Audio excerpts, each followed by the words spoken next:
자, 지금까지 했던 내용을 좀 종합을 한번 해볼 텐데요. 첫 번째로 중요한 내용이 바로 우리 세포에서 이루어지는 단백질의 합성이에요. 단백질의 합성과 이동이 굉장히 중요하다. 어떻게 그럼 어디서 이루어지느냐? 첫 번째 우리 핵에서 이 DNA가 이 단백질 합성할 때 첫 번째 역할을 해주는 거예요. 얘가 복제를 하거든요. DNA에 이 염기 서열이라고 하는데 그 염기 서열대로 똑같이 얘를 복제를 해가지고 리보솜에게 전달을 합니다. 그러면은 뽀송뽀송한 리보솜이 드디어 여기서 이 전달받은 정보를 가지고 단백질을 합성을 하는 거예요.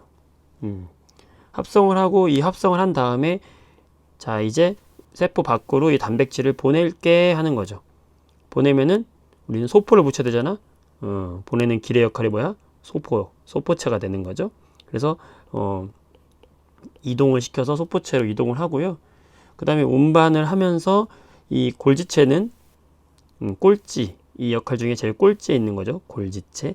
그래서 얘는 뭐냐면 바로 이제 세포막 바깥으로 이게 보내주는 역할 생각하시면 되겠습니다. 네, 그래서 보시게 되면은 핵 속에 있는 DNA에 유전 정보가 들어있고요.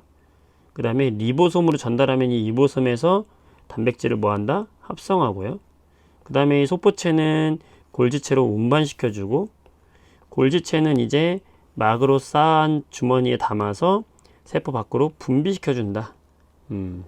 그래서 핵에서 정보를 보내고 이렇게 만들어 그러면 리보솜이 단백질을 합성하고 그러면 합성해서 소포체한테 소포를 붙이면 소포가 이동시켜주고 골지체로 가서 골지체는 막에 쌓아가지고 세포막 바깥으로 우리가 분비해주는 역할을 한다. 꼴찌로 분비한다 라고 생각하시면 되죠. 그래서 이렇게 역할을 하시면 된다. 단백질이 바깥으로 나가면 우린 이걸 가지고 혈액을 통해 운반해가지고 우리가 이제 여러 가지 단백질 물질들로 사용하는 거죠. 자, DNA 유전 정보에 따라서 단백질이 합성되는 세포 소기관은 뭐겠어요? 바로 뽀송뽀송 리보솜이 되겠죠. 자, 두 번째 중요한 것은 자, 세포막을 통해서 우리가 물질이 이동한다고 그랬죠. 뭐냐면 여기가 세포가 있어. 이게 세포다 그러면 이 세포 안쪽으로 필요한 물질이 들어와야 되는데 들어오는 길이 두 가지가 있다 그랬어. 첫 번째 길과 두 번째 길이 있는데 첫 번째 길은 인지질 이중충이라고 그랬죠. 이거 어떻게 생긴 거냐면 인과 지질로 이루어진 인상과 지질로 이루어진 것이 이렇게 두 개의 층으로 되어 있다 그랬죠. 여기가 이제 인이고 이게 지질이죠. 엄밀히 말하면 인산인데 그래서 인지질인데 인지질이 몇 중으로 되어 있다? 2중으로 되어 있다. 그래서 여기가 바깥쪽이고 여기가 안쪽이에요. 이게 세포막입니다. 이걸 합쳐서 이게 세포막이에요. 세포막인데 요 인지질을 통해서 저 좀 들여보내 주세요. 안쪽으로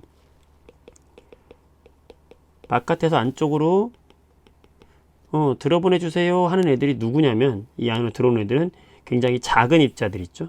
작은 입자들. 그래서 이 안으로 들어오는 건 누구냐면 바로 기체. 즉 누구예요? 산소라든지 우리 적혈구, 산소 아니면 이산화탄소 이런 기체라든지 아니면은 지질 성분. 얘네들이 지질이다 보니까 이 지질을 통과할 수가 있어요.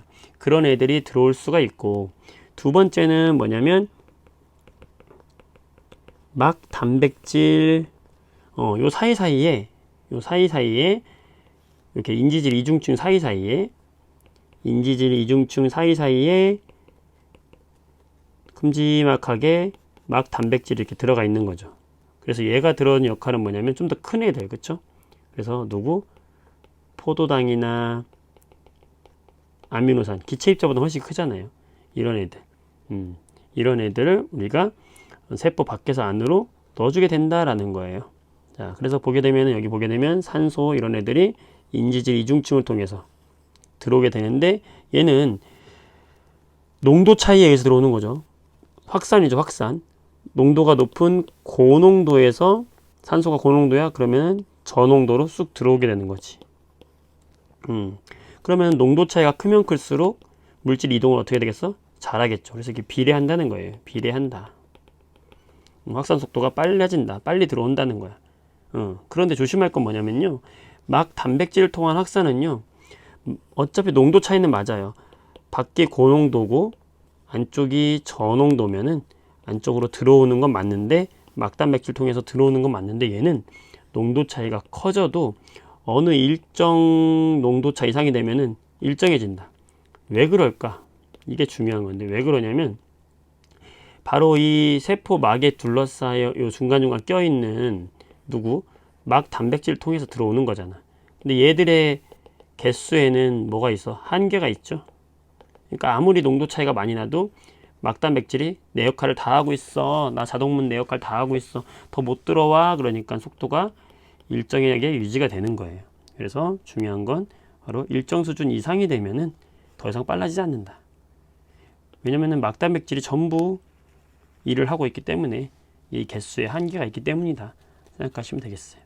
자, 그 다음 세 번째, 여기 포도당이 확산될 때 농도 차에 비례하여 계속 증가한다? 아니라고 그랬죠. 포도당이 계속 증가하는 건 바로 여기 포도당은 막 단백질로 이동하기 때문에 그렇죠. 주의하시고요. 마지막으로 삼투인데요. 삼투라고 하는 것은 누가 이동하는 거라고 했어요? 바로 물이 이동하는 것이다.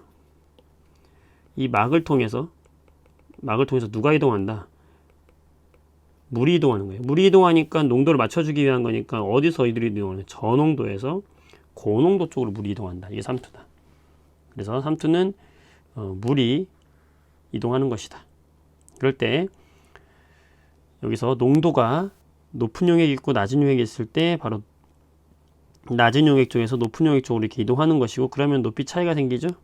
높이 차이가 생기면 이걸 우리가 삼투압이라고 한다 라고 했던 거. 세포막은 삼투가 이루어지는 막이죠. 그래서 농도가 어디서? 낮은 쪽에서 높은 쪽으로 누가 이동한다? 물이 이동한다. 물이 이동한다. 그래서 농도 차이를 줄여주려고 이동하는 것이 바로 삼투다. 확산이랑 조금 내용이 다르죠. 물이 이동한다는 차이가 있죠. 네, 이렇게 해서 이 정도까지 정리가 잘 되겠네요. 정리해 두시면 좋겠습니다. 수고했습니다.